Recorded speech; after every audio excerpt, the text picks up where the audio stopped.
Music शुरू में इसलिए लगाया कि पिछली दफ़ा जो म्यूज़िक लगाया आपको पता है कि कॉपीराइट टैक्स कॉपीराइट का इशू होता है यूट्यूब पे। सॉरी। तो जब उसको एक मेरा चांद एक मेरा तारा डाला तो वो यकीनन कॉपीराइट था उस पर, तो वो म्यूट हो गया और बड़े लोग अपसेट थे कि ये म्यूट हो गया। अब हम इसको जब डालेंगे यूट्यूब पे तो अगर इस पर कॉपीराइट, चूँकि 10 सेकंड तक हम कोई म्यूज़िक दुनिया की चीज़ इस्तेमाल कर सकते हैं, तो इसकी एडिटिंग की सहूलत होगी। तो लॉकडाउन चल रहा है, लतीफ़े चल रहे हैं और नुस्खे भी चल रहे हैं। और अब अच्छी बात यह है कि सोशल मीडिया पे कुछ अच्छी चीज़ें भी देखने को मिल रही हैं। बड़े इंटेलेक्चुअल लोग आना शुरू हो गए हैं। मैंने ऐसे एक इंटेलेक्चुअल को सुना जिनको 5 दहाइयाँ हो गई हैं लाहौर रहते, और वो कह रहे थे मैंने लाहौर नहीं देखा। तो मुझे कई दानश्वर याद आए जिन्होंने लाहौर नहीं देखा और दुनिया भर की वो महारत रखते हैं इल्म पर। जो मैं आज वाक़या सुनाऊंगा उसका कुछ ताल्लुक़ पाकिस्तान के एक ऐसे शख्स से है कि मुझे लोग व्हाट्सअप करते हैं उनकी कहानियाँ, और फिर कहानियों को एग्जैजरेट किया जाता है हमारे मुल्क में। हमारे यहाँ रवाज है कि तारीख़ को यहाँ एग्जैजरेट करते हैं, बहुत ग्लोरीफाई करते हैं या टोटल डिस्टॉर्ट करते हैं। लेकिन जो मैं वाक़या सुनाऊंगा वो शायद उससे एग्जैजरेशन तो क्या हकीकत से भी कम सुनाऊंगा। मेराज खालिद साहब का वाक़या बड़ा लोग भेजते हैं जी, गवर्नर साहब जा रहे थे, वो ख्वाजा तारिक रहीम और उनकी गाड़ी रुक गई। उस वाक़े में पता नहीं क्या क्या एग्जैजरेशन हुई है लफ्ज़ों की, वाक़े की। तो मैं आपको अपना एक वाक़या सुनाता हूँ और कुछ और वाक़यात उनसे मुताल्लिक। वो वज़ीर आज़म बने 97 में कायम मकाम। तो डॉक्टर मुबशर हसन ने फ़ोन किया उनकी मिसिस को कि मलक साहब किधर हैं। तो उनका मैनू की पता है, सवेरे जाते ने राती आते ने, अज तक मैनू नहीं पता कितने जाते हैं। उनकी बेगम को नहीं था पता कि वो वज़ीर आज़म बन चुके हैं। उसी रोज़ जिस दिन उन्होंने हल्फ उठाया तो उनकी बेगम वो बीडन रोड पे रहते थे जहाँ सादत हसन मंटो साहब हमारे पाकिस्तान के बहुत बड़े अफसाना नगार हुए हैं, वो रहते थे। उनके साथ वाला घर बीडन रोड, हाल रोड के साथ जो इलाका है, छोटा सा वहाँ लॉन है, वहाँ उनका छोटा सा घर था, 1 बेडरूम का। बेडरूम क्या, पुराने ज़माने के अपार्टमेंट जैसे होते हैं। तो जिस दिन वज़ीर आज़म साहब ने हल्फ उठाया तो गली में जो सब्ज़ी बेचने आता था सड़क पर, रेडी पर गली में, तो उनकी बेगम, उनकी हमारी आंटी, तो वो आलू और मटर लेने गई। फरवरी जनवरी का शायद महीना था या नवंबर का। तो उसने तंजन कहा, उन्होंने कहा बड़े महंगे ला रहे हैं मटर। तो उन्होंने कहा हूँ तो मलक साहब वज़ीर आज़म बन गए ने, हूँ तो महंगे और हो जाएंगे। मतलब एक ऐसी सादा शख्सियात हमारे मुल्क में हुई हैं। आजकल ये जो सादगी बेचते हैं ना सियासी तौर पर, ये उनके लिए ये नई बात है। जिन लोगों के साथ मैंने ज़िंदगी गुजारी वो इससे भी सादा थे और वो पाकिस्तान के ताकतवर लोग हुए हैं, ज़ात के हवाले से नहीं, इक़्तिदार, इल्म, फ़िक्र के हवाले से। इनका मलिक मेराज खालिद साहब का एक बड़ी दिलचस्प बात है। एक दिन ये मुझे मिले, अक्सर हम रोज़ इनको मिलते थे, तकरीबन हफ्ते में 2-3 दफ़ा। सुबह 9 बजे तक इनके घर महफिल लगती थी। एक कुर्सी पे ये बैठते थे इर्द गिर्द हम, और अब खुद चाय बना के ट्रे में 6-7 कप लाते थे, सबको पेश करते थे। कभी उनका एक मुलाजिम कोई था, कोई कारकुन था, वो बनाता था, मिर्ज़ा साहब या उनकी बेगम, अक्सर वो ख़ुद भी बना लेते थे। तो वो उनका एक रूटीन था। और मेराज खालिद साहब का वाक़यात मेरे पास तो बहुत हैं, चूँकि 2 दहाइयों से ज़्यादा वक्त गुजारा। एक वाक़या का मैं गवाह नहीं हूँ। मेरे मामू मरहूम उस दिनों वाक़या सुनाते हैं कि जब भुट्टो की हुकूमत थी तो वज़ीर आला पंजाब थे मेराज खालिद, तो अवामी मेलों का आगाज़ किया सॉरी मलिक साहब ने। तो मेरे मामू मरहूम ने कहा कि जब वो स्टेडियम में मेला लगा हुआ था तो मैंने देखा कि वज़ीर आला साहब सिगरेट पिए जा रहे हैं। तो मैं भी खड़ा हो गया, वज़ीर आला साहब खड़े हैं। उस वक़्त वज़ीर आला ज़्यादा ताकतवर होता था। यूब खां के ज़माने या के बाद जब लोग आए थे तो बड़े ये चीज़ें होती थी। तो मेरे मामू ने कहा मलिक साहब ज़रा सिगरेट दिलवाना, तो उन्होंने सिगरेट लगा के दिया एक आम आदमी के तौर पर। मेराज खालिद साहब के साथ जो दिलचस्प वाक़या एक मेरा वो ये, जब वज़ीर आज़म थे तो हमारे एक दोस्त का काम था कोई, तो उन्होंने मुझे इंसिस्ट किया कि आप मेरे साथ इस्लामाबाद चलें और मिराज खालिद वज़ीर आज़म साहब को कि मेरा काम करवाएं। तो मेरे साथ डॉक्टर अनवर सजाद भी थे। तो हम सिफारिश को साथ लेके इस्लामाबाद पहुँचे। इलेक्शन हो चुके थे, नवाज शरीफ साहब वज़ीर आज़म बनने की तैयारियां कर रहे थे, ये भी कायम मकाम वज़ीर आज़म थे। फरवरी का महीना था, मुझे याद है। तो ये सुपरमार्केट के सामने इनको एक घर मिला हुआ था एज ए रेक्टर के तौर पे, इस्लामाबाद में जो इस्लामिक यूनिवर्सिटी है वहाँ ये रहते थे। जब मैंने देखा वहाँ अंदर गया तो बड़ी महफिल लगी हुई थी, बड़े लोग बैठे थे जो थे। तो मुझे कहते हैं लाहौर दी सुनाओ कुछ, पंजाबी बोलते थे वो, तो मैं इसलिए उर्दू में बात करूँ ताकि सारे लोग समझ सकें। तो मैंने कहा ये हो रहा है, ये हो रहा है, ये हो रहा है, आपके बारे में ये राय है। तो सारों को कहा गोहिंदी की बात सुनो। फिर कहते हैं आओ बाहर चलिए। वो मुझे बाहर ड्रॉप करने आए, सी ऑफ करने आए, सॉरी। तो सर्दी बड़ी थी, तो उनके जो प्रिंसिपल सेक्रेटरी थे उनका सर बाहर ठंड बड़ी है, कहते ठहर जा। फिर वो ब्रिगेडियर साहब आ गए, ब्रिगेडियर सबाहत थे उनके मिलिट्री सेक्रेटरी। उनका बड़ी ठंड है सर, आप अंदर चलें। कहते ने ਇੱਥੇ सीने च अग लगी है गल्लां पुछन दी, गोइंदी आया मैनू कुछ पूछ लैन दियो। खैर उनको बड़ा ज़बरदस्ती अंदर भेज दिया। कहते हैं ये देखो मैं आपको दिखाने आया हूँ, ये गाड़ियाँ देख रहे हो, ये कितार की कितार, ये तुहाडे महाराज खालिद साहब दी गड्डी है, यह जिहड़ी करोला खलोती है, बाकी सारी जो खड़ी थी मर्सिडीज। कहते इन्होंने बड़ा कहा कि जी प्रोटोकॉल आप क्यों तोड़ रहे हैं, प्रोटोकॉल ना तोड़ें। फिर इन्होंने कहा सिक्योरिटी का मसला होता है। फिर वो एक पंजाबी गाली सी निकाल के कहते हैं असल इन्हां दी अपनी गड्डियां दा स्टेटस दा मसला सी, ते इसलिए मैनू वड्डी गड्डी रखवाना चाहते सन। तो अब क्या है, कहने लगे कि मेरी करोला जाती है वज़ीर आज़म की, और जो मेरा स्टाफ है, प्रिंसिपल सेक्रेटरी है, मिलिट्री सेक्रेटरी है, दूसरा स्टाफ है, उनकी गाड़ियां मर्सिडीज हैं। मिराज खालिद एक सादा शख्स थे, और सादा शख्स की हैसियत से उन्होंने पूरी ज़िंदगी गुजारी, और बड़े पढ़े लिखे आदमी थे। उनकी जो बड़ी एक दिलचस्प बात है अपनी आप पर कॉन्फिडेंस वाली। 1993 में मैंने तुर्की के साबक वज़ीर आज़म थे, उन दिनों अपोजिशन में थे, उसके बाद फिर वो वज़ीर आज़म बन गए चौथी मरतबा, बुलंद एजवत को पाकिस्तान बुलाया। तो उनके मैंने बड़े सेमिनार रखे, लेक्चर रखे, डिनर रखे, डिस्कशन रखे। तो मिराज खालिद साहब ने 2 अटेंड किए। एक जिम खाना क्लब में राव रशीद साहब ने रखा था मेरी ख्वाहिश और दरख्वास्त पर, उधर सुना बुलंद एजवत को। फिर high court, Lahore high court bar में रखा, हाई कोर्ट की इमारत के अंदर। तो मैं कुछ दिनों बाद जब मिलने गया मिराज खालिद साहब को, और बड़ा वो कह रहे जी मैंने पूरी दुनिया देखी है। मिराज खालिद साहब 50s में इंटरनेशनल पॉलिटिक्स से जुड़ गए थे, Afro Asian people solidarity organization, जो जिसका हेडक्वार्टर कायरो में होता था, और ये दुनिया की बहुत बड़ी तंजीम थी जिसमें तरक्की पसंद ममालिक के दानश्वर और सियासी तहरीकें और लोग शामिल थे। ये क्यूबा भी जा चुके थे, ईस्ट जर्मनी भी, रशिया भी, पूरी दुनिया घूमते थे। मिराज खालिद उसके सदर भी रहे। कहते मैंने बड़ी बड़ी तकरीरें सुनी हैं, पर मैंने बुलंद एजवत जैसी तकरीर नहीं सुनी। बड़ी तारीफ़ कर रहे थे और सिगरेट पिए जा रहे थे। सिगरेट वो केटू का पीते थे, वो 5-4 रुपए की डिब्बी आती थी उन दिनों। अभी भी उस सतह का सिगरेट जो है वो महज 15-20 रुपए की डिब्बी है। जब उन्होंने बहुत तारीफ़ की, कहते मैंने फ़लाँ की तकरीर सुनी, मैंने कास्त्रो की सुनी हुई है, लेकिन बुलंद एजवत की तकरीर के बाद मैं उनका मदा हो गया। तो मैंने बड़ी एक खुशी से कहा हाँ वो बड़े लायक आदमी हैं। इनके वाले साहब भी मेंबर पार्लियामेंट थे, इनके वालदा नाजली बहुत बड़ी पेंटर हुई हैं तुर्की की। तो मेरी इसे सुनते रहे कि ये पहले वज़ीर होते थे, फिर ये यूँ थे, यानी कि एलीट से नीचे आए, डी क्लास हुए। तो एकदम कश लगा के कहते हैं 80 तो फिर वड्डे लोग होए ना। मैं क्या वो कैसे, मैं दुध वेचदा सा, डेरा चाहल ये बार्डर पर गांव है, उत्थे दा रहन वाला, तो दुध वेचदा कित्थे पहुंच गया। ये बड़ी बात है, अपने पे एतमाद होना। तो मिराज खालिद ये थे। अब मैं आपके साथ बुलंद एजवत की यादें शेयर करूंगा जो कि बड़ी अहम है, और मुझे तुर्की में अक्सर लोग कहते हैं कि आप ये चीज़ें लिखें, ये मैं लिख रहा हूँ। एक ऐसी किताब बनेगी जो मेरी उनके साथ मुख्तलिफ मुलाकातें हैं।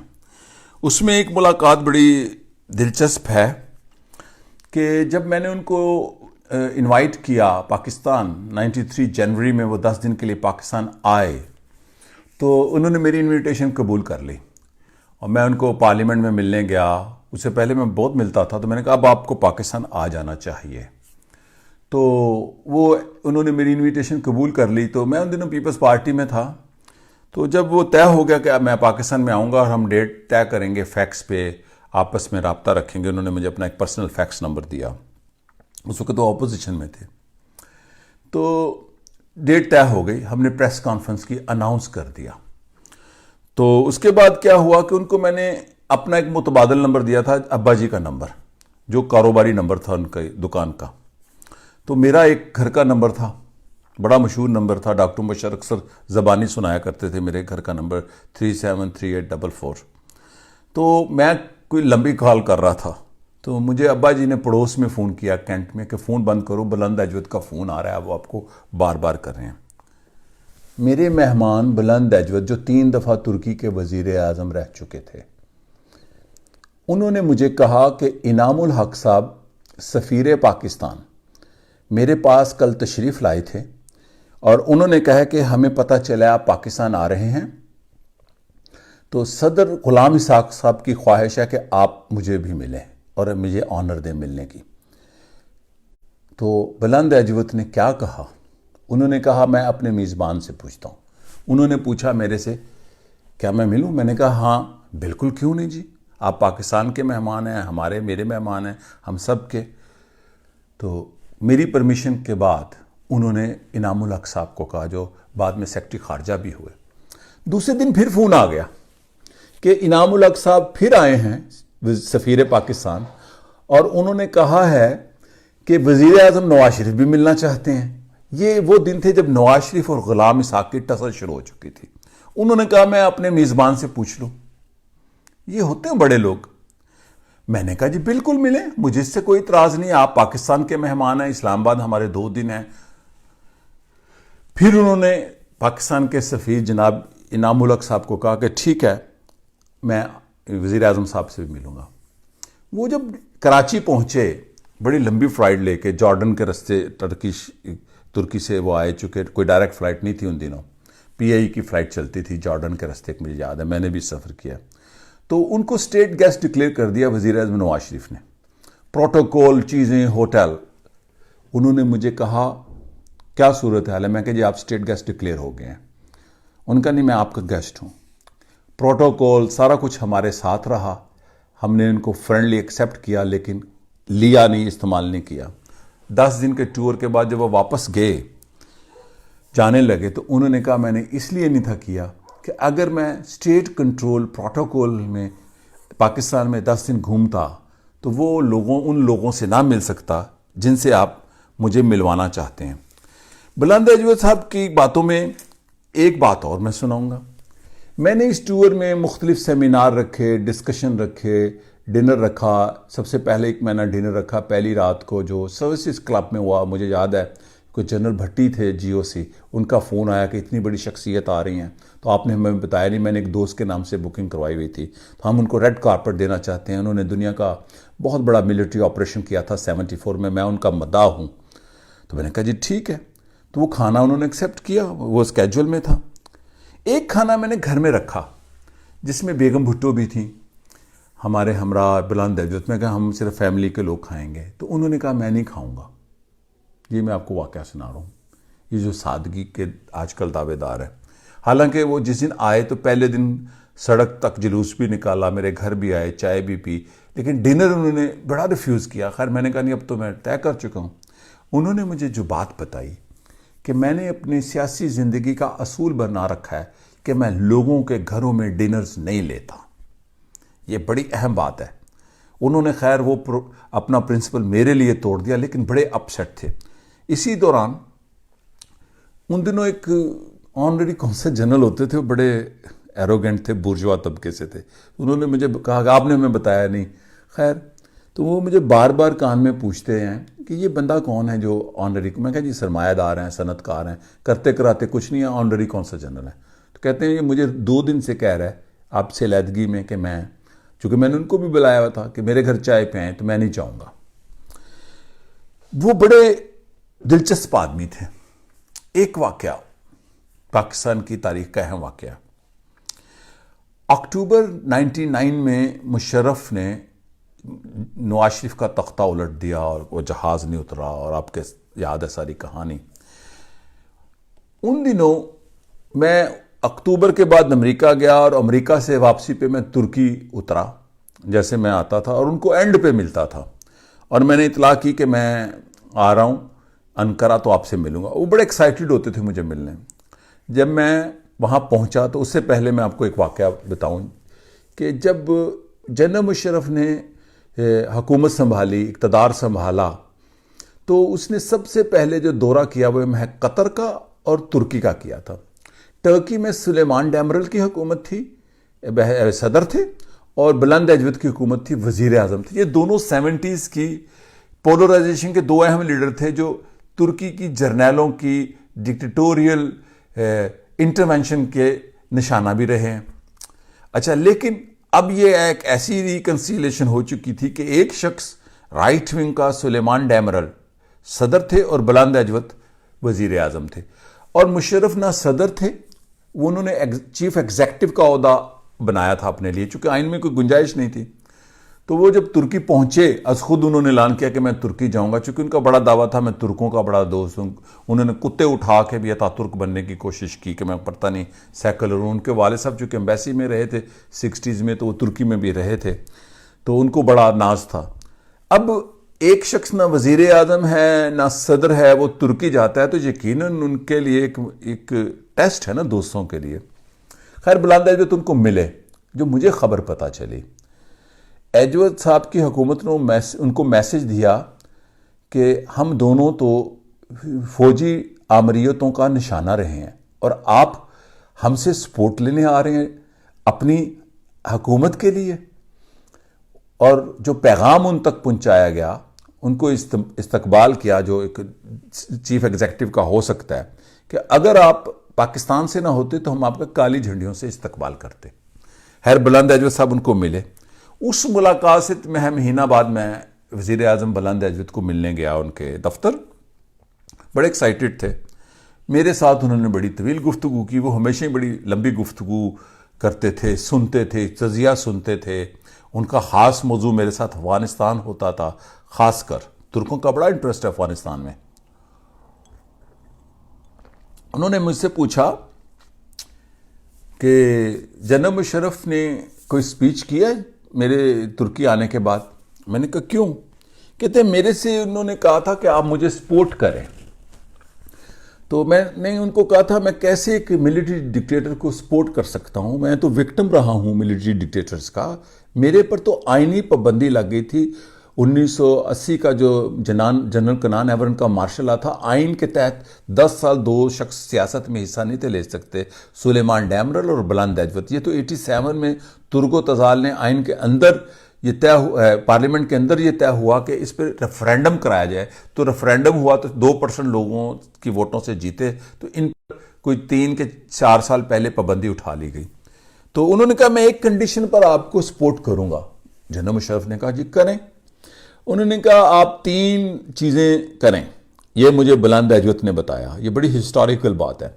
नंबर 1, डेमोक्रेसी की रेस्टोरेशन का फ्रेमवर्क दें। 3 महीने दें, 6 महीने दें, 9 महीने दें, 1 महीने दें, टोटल रियल डेमोक्रेसी।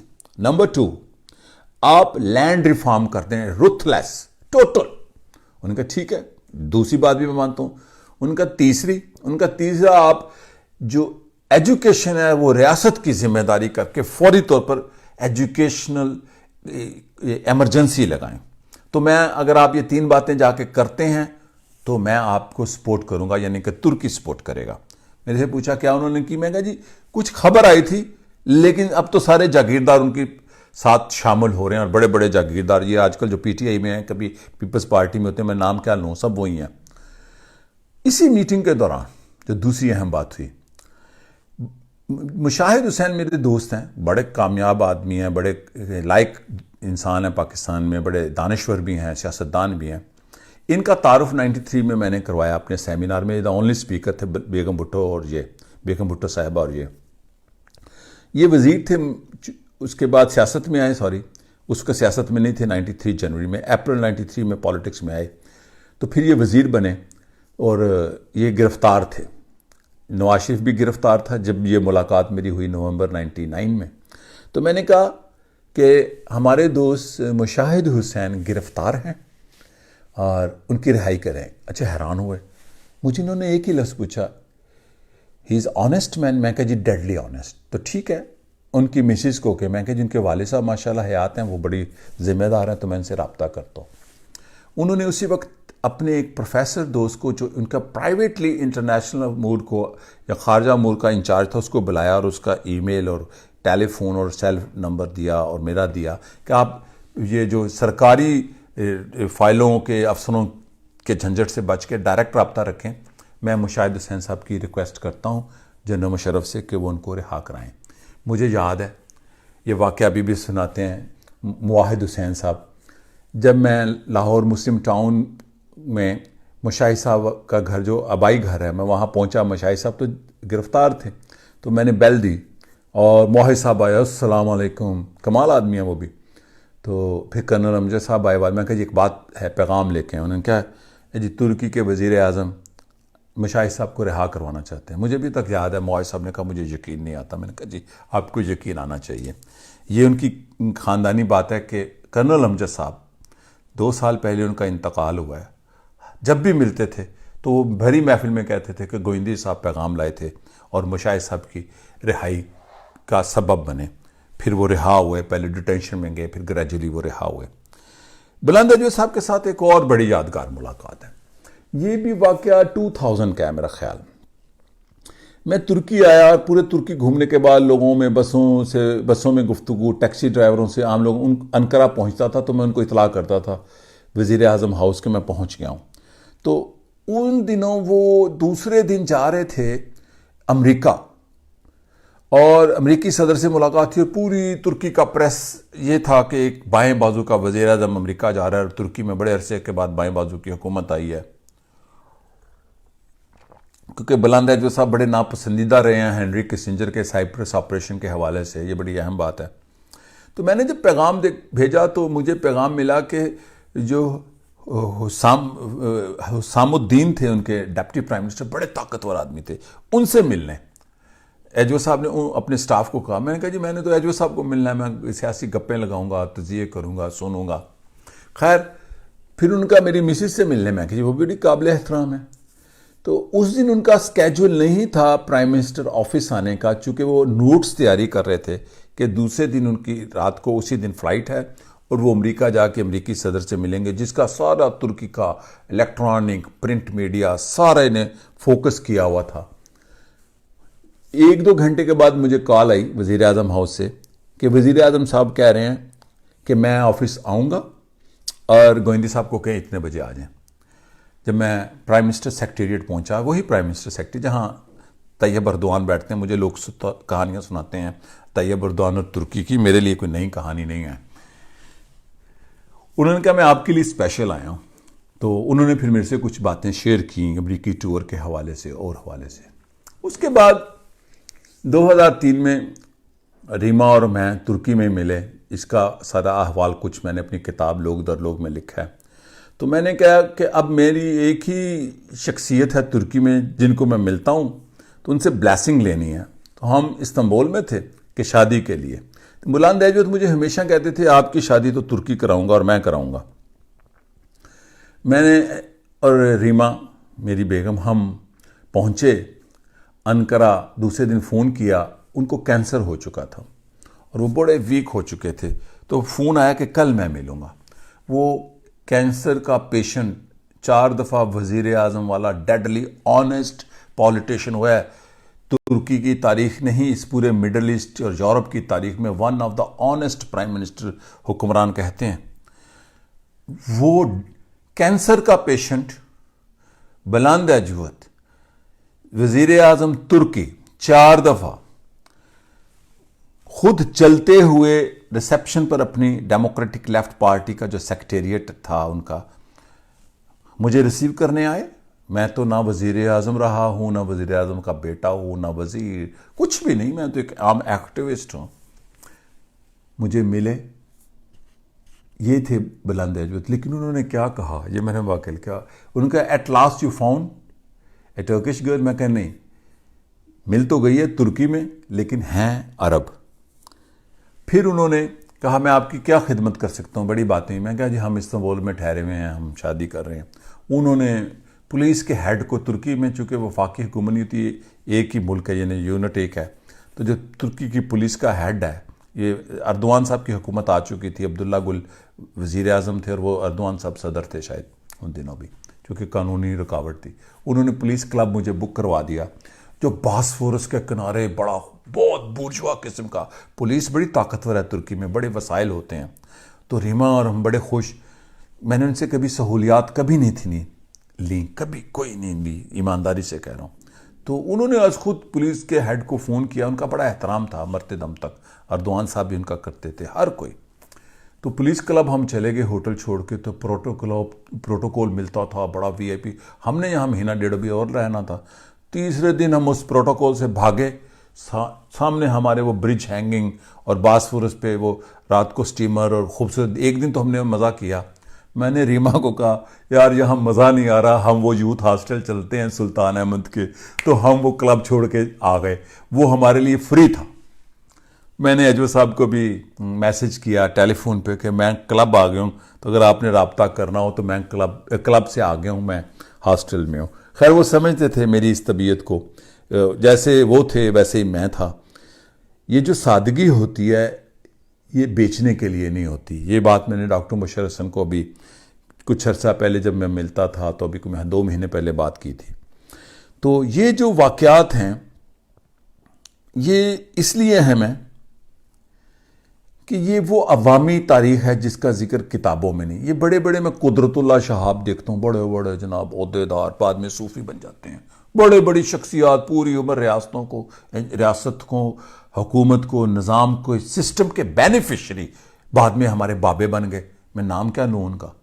एक बाबा मेरे से अपना टीवी प्रोग्राम बिचवाने के लिए आया है 88 की हुकूमत में, आजकल वो बाबे हैं मरहूम।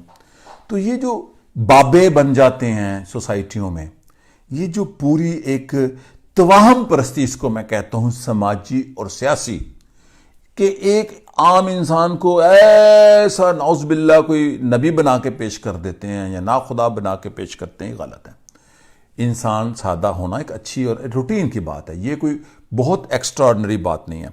लेकिन मराज खालिद साहब का एक बात मैं भूल गया, यहाँ मैं चूँकि एक्सटेम्पोर बंदा हूँ, लेकिन इतनी बातें हैं तो मैंने पॉइंट लिख लेता हूँ। एक बात बड़ी दिलचस्प मुझे याद आ गई उनकी। एक दिन वो अपने घर जा रहे थे, तो मेरा रूटीन होता था माल रोड पे जाना, चूँकि हाई कोर्ट जाना, शेजान बैठना, ये हमारी बैठक थी। टी हाउस इतना कोई ज़्यादा मैं नहीं था जाता, चूँकि टी हाउस से ज़्यादा थोड़े से ज़्यादा इंटेलेक्चुअल जो सियासी थे वो शेजान में बैठते थे, टी हाउस में कम बैठते थे। तो शाम को जब मैं कैंट जाने के लिए आ रहा था, मराज खालिद साहब सिगरेट मिल गए, गोइंदी गोइंदी की हाल है। कहते मैं आजकल ना ईरान को पढ़ रहा हूँ। मैं कहा जी। कहते मुझे पढ़ते हुए जो हैरानगी हुई कि हमारे पास तो एक हबीब जालिब शायर है, ईरान का इंकलाब आने से पहले कई थे। मैं कहा ये होता है एक फर्टाइल इंटेलेक्चुअल सरजमीन और कौम। ये कौमें दानिश से बनती हैं, फ़िक्र से बनती हैं, कैरेक्टर से बनती हैं, इल्म से बनती हैं, पैसों से, मुआशी तरक्की से नहीं बनती। ये बाई प्रोडक्ट है। पाकिस्तान के अंदर अगर तब्दीली आनी है तो वो ये लोगों को खराब देने से नहीं आएगी, लोगों के हेल्थ कार्ड बना के फ़कीरों की, ये अच्छा है फर्स्ट एड के तौर पे, मैं इसका मुखालिफ नहीं हूँ। लोगों को वही बात बुलंद अजवत की कि land reform, democracy and education. दुनिया में कौन सी ऐसी कौम है मुझे बता दें। हम पाकिस्तानी अदरक से कैंसर का इलाज करते हैं और गिटकों से पता नहीं किस किस चीज़ का इलाज करते हैं, और कोई दुनिया का बड़ा आदमी हो जाए वो कहते हैं पाकिस्तानी। मसलन महातिर मोहम्मद को मैं पुराना जानता हूँ, अभी नवाज इमरान खान साहब नहीं थे मुतारफ़, मैंने उनकी ऑफिशियली किताब छापी थी एशिया का मुकदमा। जब वो बड़े पॉपुलर हो गए तो कहा जी वो पाकिस्तान से गए हैं। इसी तरह 2 साल पहले एक बड़े लायक आदमी ने मेरी गुफ्तगू के बाद मुझे ये पूछा, ये अर्दवान साहब सुना जामपल इनकी तो पाकिस्तान अफगान वार में यहाँ रहे हैं और यहाँ पर पंजाब पब्लिक लाइब्रेरी, ऐसी ऐसी कहानियाँ हम बनाते हैं, दूसरों की चीज़ों को हम ऑन करके उसको अपनी बना के पेश करते हैं। नाकाम कौमों की निशानी होती है, नाकाम कौमें दूसरे लोगों को अपना लीडर भी बनाती हैं। हमें अपना लीडर बनाना होगा, अपना जहान पैदा कर, अल्लामा इकबाल कहता है, अपनी चीज़ों पर फ़ख्र करना चाहिए। अपनी दानिश को बढ़ाना चाहिए, अपने इल्म को बढ़ाना चाहिए, अपने कैरेक्टर को बढ़ाना चाहिए। देखें, आज कोरोना है, ये जो मैं अभी ये पूरी दुनिया में अब ये मैसेज चला कि ये तो बहुत पुराना इब्ने सीना का था करंटीन, अरबों से फिर फ्रेंच में गया। उन्होंने इतने 100 साल पहले कहा कि 40 दिन वबा से आप दूर रहें। तो ये एक पूरा प्रोसेस है। हम इस पे बड़ा फख्र करते हैं, नहीं नहीं हमें कुछ नहीं होना, और कॉन्स्पिरेसी थीरीज ढूंढ रहे हैं। तो बात मैंने इसलिए शेयर करता हूं इन लोगों के वाकयात कि कैरेक्टर, तालीम, फिक्र, नॉलेज, ये किसी कौम की तरक्की का राज होता है। ये खुद ही क्या है अल्लामा इकबाल, कैरेक्टर है। अगर मेरा कैरेक्टर से मुराद एक सोशो पॉलिटिकल कैरेक्टर, बड़ा कैरेक्टर होना इंसान का, समाज का, कौम का, ये बहुत ज़रूरी है।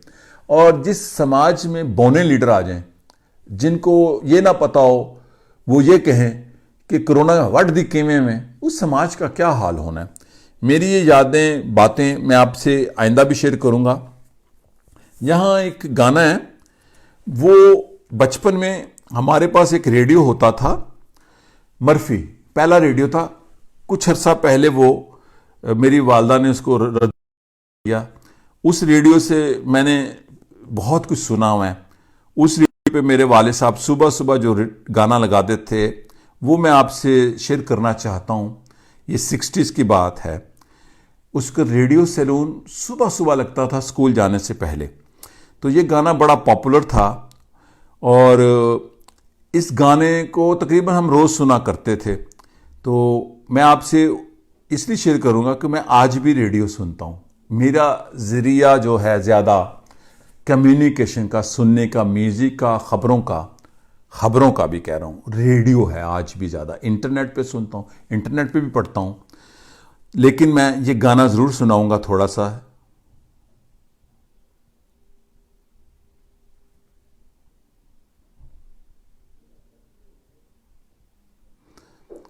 मेरे वालिद साहब ये रोज़ सुना करते थे और हम भी उनकी वजह से सुनते थे। आप भी सुने ये गीत।